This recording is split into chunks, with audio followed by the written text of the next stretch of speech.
Welcome back to the Blacksmith Podcast. We are still on the video with OpenAI and Robinhood. On the screen right there, you see Shiv Verma. He is the CFO or the money man for Robinhood Markets. And on the right, Sarah Fryer, money man, she's a woman, CFO of OpenAI. I just call him the money man. That's my thing. Anyway, so we'll jump right back into it. You'll pick up where you left off if you watched the first video. Makes sense. And we build a 10-year vision, but we don't have to do CapEx, luckily. It's just a traditional software company, so kudos to you and the team. I know that's quite the endeavor. Bits and bytes, turns out, are a lot easier. But yeah, I do want to underscore that I think Sam and Greg were really prescient on a lot of this. Last year, we went through a lot of bumps of people worried that was there an overbuild on capacity, were we getting ahead of ourselves? And I think this year we are once again compute constrained. So we're definitely not ahead of ourselves. In fact, it wouldn't give us an A+, right? Even though we saw it, we still have a lot of work to do to make sure we keep staying in front of what's needed. All right. So what she was talking about, if you didn't watch the first video, you should go click that one. But if you're committed to this one already, they're talking about compute. So she said we don't have all the compute power that we need. They're talking about data centers. They need servers galore, and the servers get hot. They need cooling agents, all sorts of stuff. Man, it's probably going to get to the point where I'll be renting my Forge out to companies to put servers in here. Rent a server, rent a space. Be like what's it called? Turo. Rent a space in your house, or Airbnb. Rent a space in your house, rent your garage out. They're going to need electricity and all this kind of stuff put in. And it'll probably be a couple of years worth of contracts, man. Listen, it's probably going to get crazy because they need that computing power. So she said she wouldn't give an A+, but she would say that they're working towards it. So let's continue.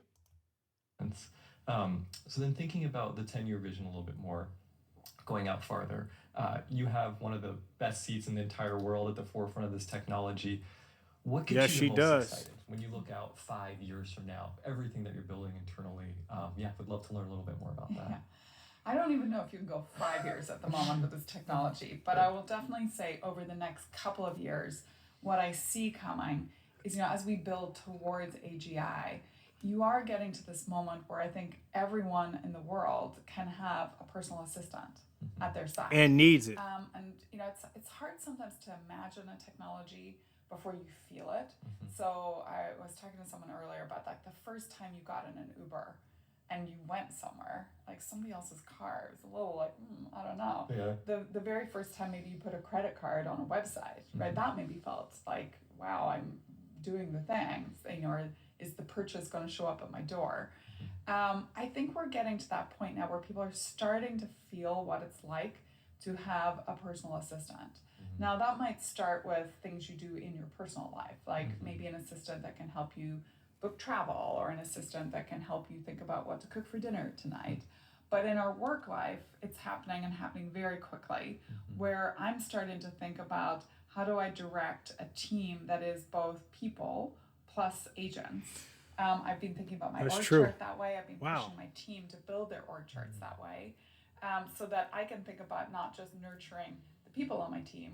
Do they have health and benefits? Do they have PTO? But on the same side, for my agents, I need to make sure they have GPUs. And do I have a technical person that can help build it out? And so I think that change is really upon us. And then from there, the whole kind of horizon expands.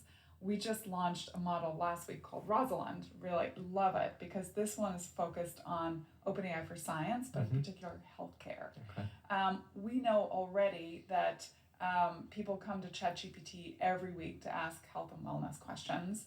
We also know that doctors, clinicians are using ChatGPT in their work. But now we're accelerating the actual pace of technological discovery, of scientific discovery. And I love that it's in areas like drug discovery. I have a little bias here. So my daughter is a chemistry student.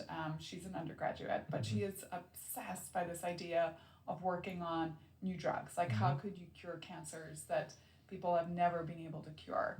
Last summer, she worked at a biotech company and got her first taste of what it was like to be in a lab and be pipetting things and creating it and then going to test it, and then you had to wait 4 or 5 days for the test results to come back, and then if they came back, then you had to say, okay, this is great, we created this, it's very effective in terms of carrying she was working on small molecule drug delivery to oncology sites, to where cancer is at. So now we've got something that's very effective in carrying the treatment, but it's too big to go through the cell wall. So now we're back to the drawing board of we know what's effective, but we don't know how to shrink it. That's where AI can just step in, and suddenly, I've heard practitioners say breakthroughs we thought would take us a decade or more could happen in the next year or two. And so those are the moments I get excited about. How am I as an individual going to be accelerated, augmented? What can my lifestyle be like if I actually have all this help? And what are these mega breakthroughs that are going to happen because of our technology? Yeah, no, that is phenomenal. My wife's a pediatric oncologist. I come from a family of physicians, so love what you guys are doing with technology and healthcare and science. Just one of the many use cases there. So yeah, thank you for everything you guys are building. Very incredible to see. Hold on. I just want to say, Shiv said he comes from a family of physicians. The caste system is quickly coming back, folks. Do you know why they call the baker? Because he was the baker. Do you know why they call Fisher? Because he was the fisherman of the village. Do you know why they call Smith? Because he was the blacksmith. Black because he be covered in soot when he come out after hammering stuff all day, which I know I'm the blacksmith. I didn't mean it because my skin's dark, but it's just an analogy, right? But just get what I'm saying, right? Notice something too. Notice their vocabulary. They have very good diction. I always notice that people in high profile positions always have good diction. I bet they read a lot of books. I bet they study a lot. And they love what they do. Listen to her daughter's in chemistry, and she's excited about it. She's nerding out over all of this stuff, but she's still relatable. So I don't know. This is just something I figured I'd throw in there.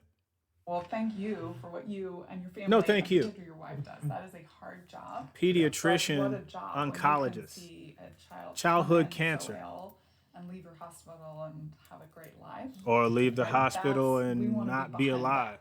That's the hard part. Great perspective, and then it's also awesome to see the great technology that can help power that. You mentioned AGI as well, and so I think for many people, what they ask is, "Hey, AGI is great. This is something that's coming at some point." But for the average customer investor that's listening out there, how will this impact their daily life? And what do you want them to know about where you are in AGI and the spectrum towards reaching that? Let's go. Yeah, on AGI specifically, so first of all, what is AGI? So artificial general intelligence. And we have used a metric externally to talk about, if you look at all the jobs in the economy, what's the economic value? And where are models capable of stepping in and perhaps working alongside? So I think the AGI conversation brings you to that sort of jobs conversation. And I think today there's a lot of binary thinking, right? You have people who are very afraid that, AI or AGI is going to take all our jobs. Yep. And then you have folks on the other side who are technology optimists, and they're like, no, every cycle, it's always been good for humanity. Okay. I'll stop right there. Let me jump in here. She's right. There's two sides, binary thinking. Either you love it or you hate it. Love it because you think it's going to further humanity and society. You hate it because you think it's going to destroy, right? And two things can be true at the same time. It is going to help society, but destroy the way society is now. So there was a time, if you look in England, if you look in Scotland, if you look at look in China, ancient China, Japan, where every family pretty much had their own business, whether they had a horseshoe store and they needed the blacksmith to smith horseshoes, and they knew how to fit them onto the horse, and they knew what size your horse needed. And then you had the horse, I almost said farmer, but the guy who raises horses, right? Well, he needs the horseshoe guy. The horseshoe guy needs the blacksmith. Then you let's deal with a different sector. Now you have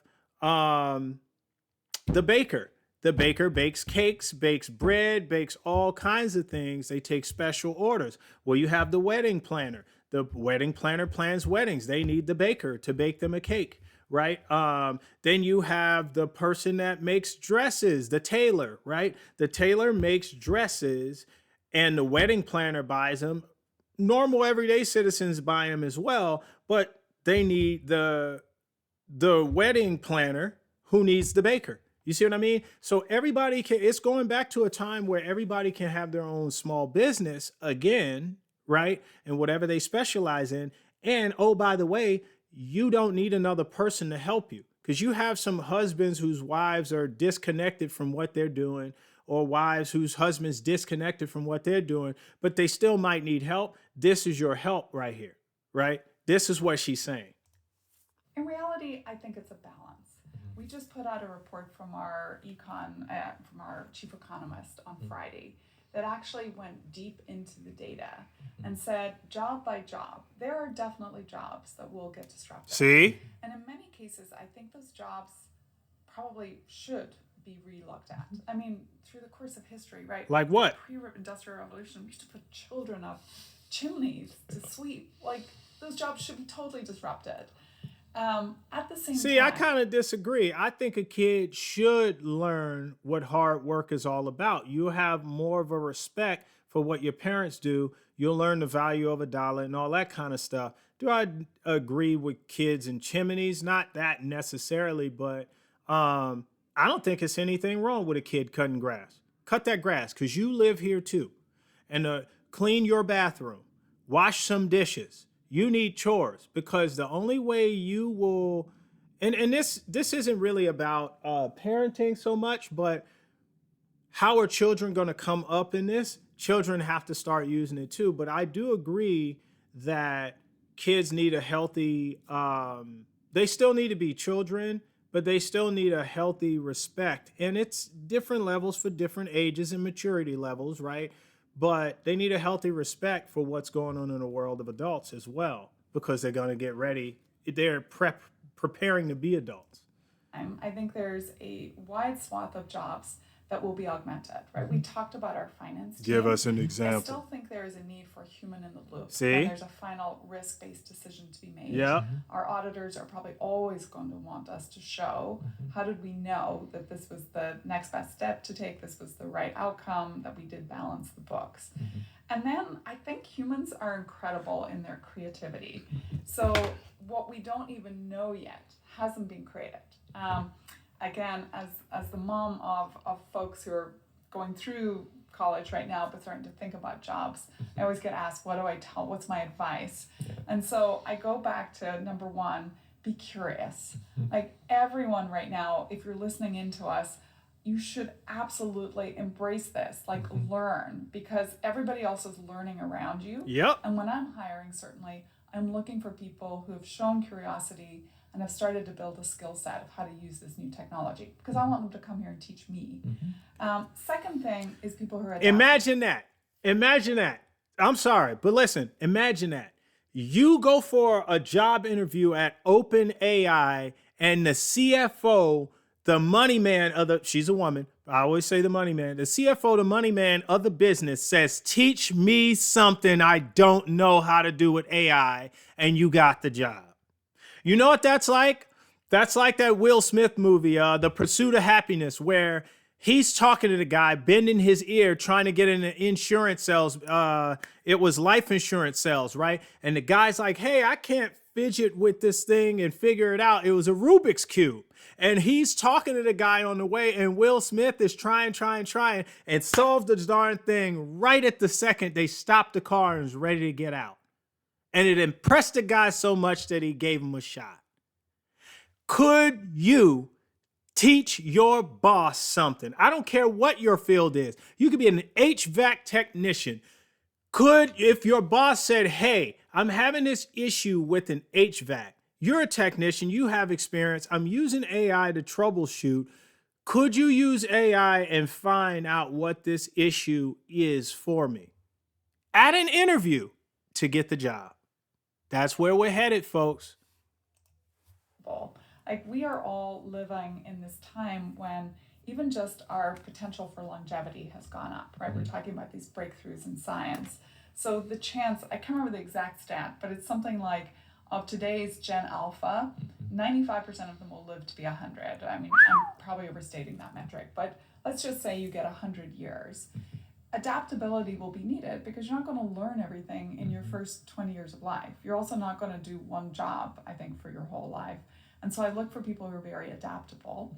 And then finally, I think there will be real humanity. Like I look, kindness is my third one. It's a very probably me characteristic that I look for, but I think there's real need still for compassion, for empathy, for what makes us human. That's and right. Sometimes actually when I sit in the middle of meetings here where I see what's coming, I'm actually even more overwhelmed by how amazing humans are in the things that we can do. So, in terms of AGI, I think it is actually a continuum of all the things we've been talking about. But I think it's also a moment that I don't know if it's a one-time moment. And I think on this journey, I think it's going to cause a lot of change in our economy and our jobs and so on. But I think we can do a lot. We have a lot of autonomy to kind of help guide what this becomes for us. Where do you think we are in the AI cycle right now? It's brand new technology. We're starting to see adoption. Do you think we're early? We're further along? How do you see it from your seat today? Yeah, I think we're still so early. That's right. If there's, I don't know if it's like 10 steps or whatever. See, it's one thing for me to say that we're early in this AI revolution, or evolution.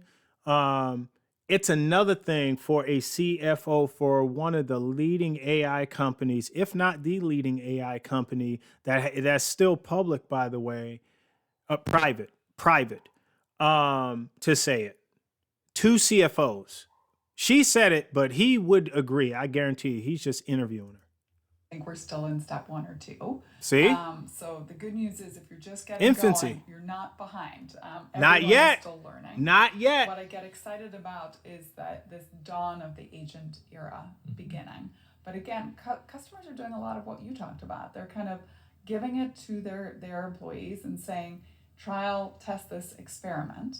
So it's a great start because it builds confidence. But then very quickly we're seeing, as we deploy Frontier, for example, that companies are saying, but I need to be AI native. Like one of the big changes for me, if I think about customers a year ago, we were saying, deploy ChatGPT wall to wall, just get going. This year, they're coming back and saying, okay, I've done that, but that just is creating local optimizations. I'm getting some productivity increases, maybe some top line interesting ideas, but it's not yet the full revolution that I need. And I think the customers that I would say are starting to track fastest are coming at it. Actually, usually the CEO gets involved and becomes the champion. They're working with their boards and saying strategically, what are the top 2-3 things that we have to do as a company? And then they're AI-ifying that strategy. But that is just beginning. AI-ifying. There's so much opportunity ahead. Yeah. It is. And first of all, the CEO better be involved. No decisions really happen without the CEO. But if you don't want your company to go under, Spirit, which I will be covering, if you don't want your company to go under, the CEO better be involved and you better adopt AI. Their CEO, Shiv is on the screen right now. Vladimir Tenev is the CEO, right, of Robinhood Markets. Vlad Tenev at what am I trying to say? I'm talking too fast. At a conference this year or late last year with NVIDIA CEO and Mark Zuckerberg and all those people, he said 10 years ago, they told you had to have a tech component to your business in order to be successful. 5 years from now, it'll be AI.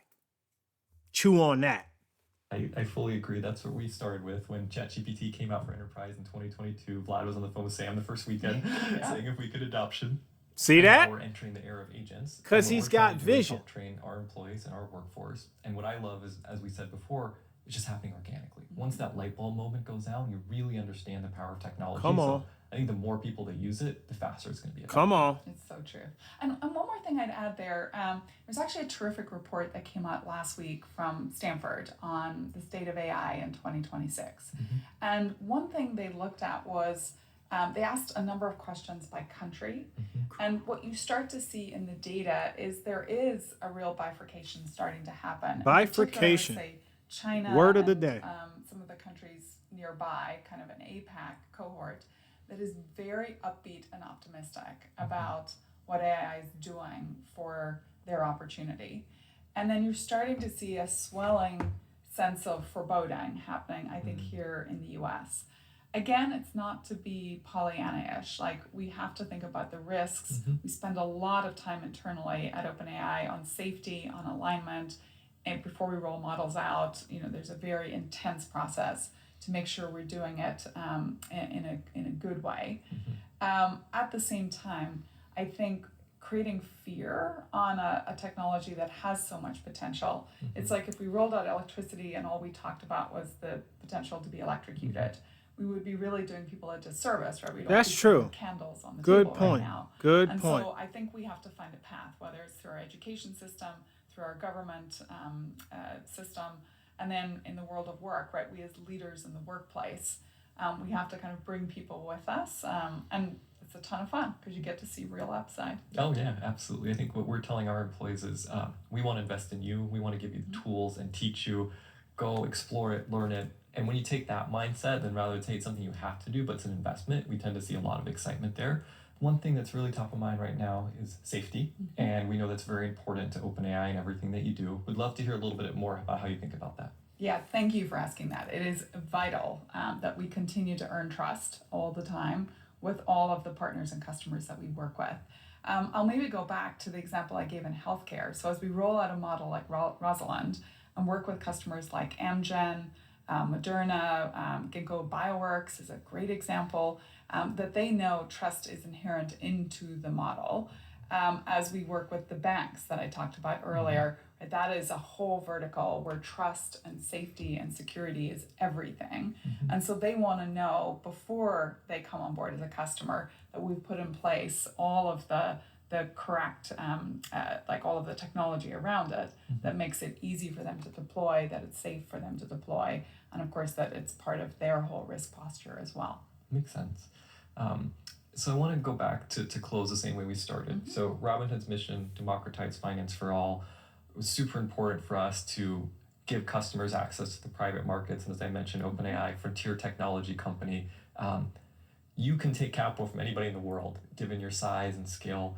Would love to hear more about why you thought it's important for retail to have access and Robinhood. Let's go. Yeah, so I love that you've asked this question, and I love that we've been able to create a partnership to do exactly this. So our mission, AGI for the benefit of humanity, we absolutely know that people are benefiting from the technology, but there is a massive amount of economic value being created today too. And one of the things that I feel very passionate about as a CFO is how do I make sure that economic value creation isn't just going to a very small group of large institutional investors. That's who we've typically worked with. And so as this funding round came together, I felt it was the time to start being able to offer into retail.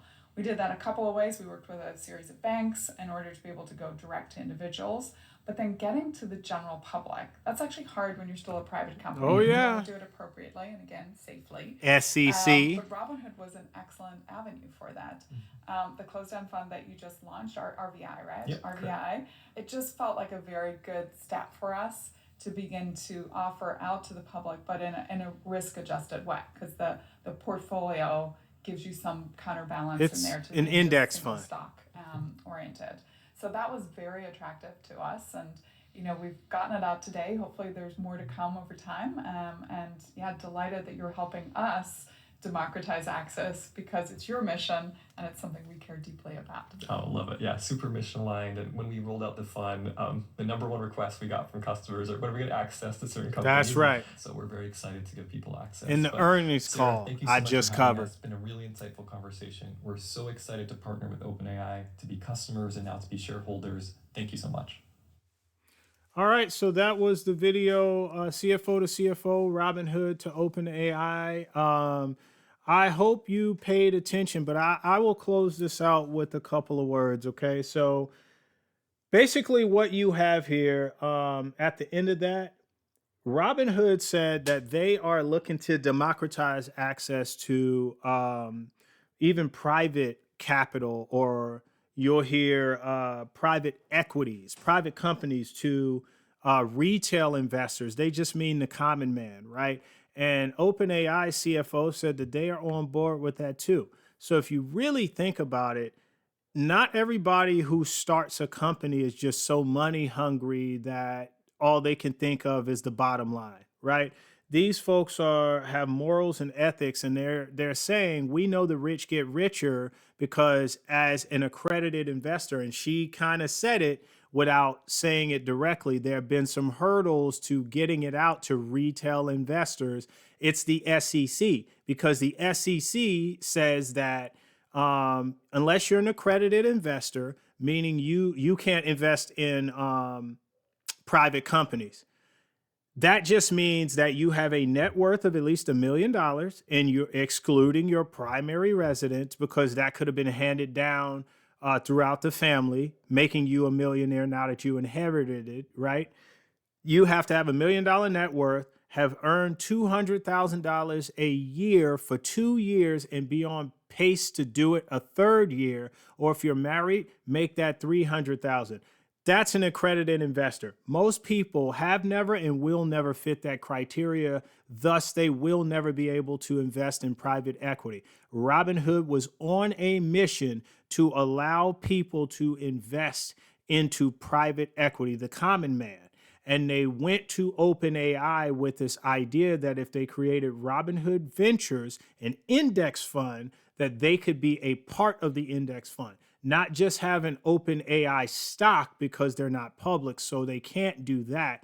But if they put it in an index fund and it's only pre-IPO companies, they could be on board. And look, they were on board with that same mission, that goal in mind. So think about that, folks. I'm an investor in RVI. I got it at $25, the IPO value. It dropped to 21, but I'm telling you, if you want exposure into pre-IPOs, there's two places you ought to look. Now, Robinhood, don't get me for this, because I'm trying to get sponsored one of these days. But Robinhood through RVI, and he said, I think they're making an RVII during the earnings report, and Start Engine. I'm just going to throw that out there and leave it. The Blacksmith out. Like, share, subscribe.